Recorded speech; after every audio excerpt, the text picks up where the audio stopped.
my next project. Putting the harness back in this thing.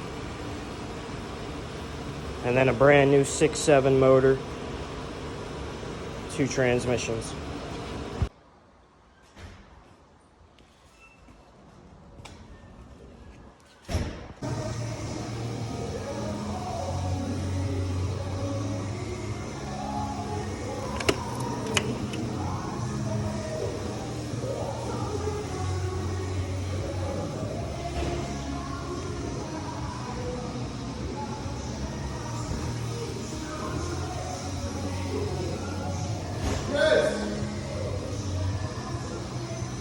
Alright, so I got most of it together. Intake manifolds back on. Most of the harness is hooked up.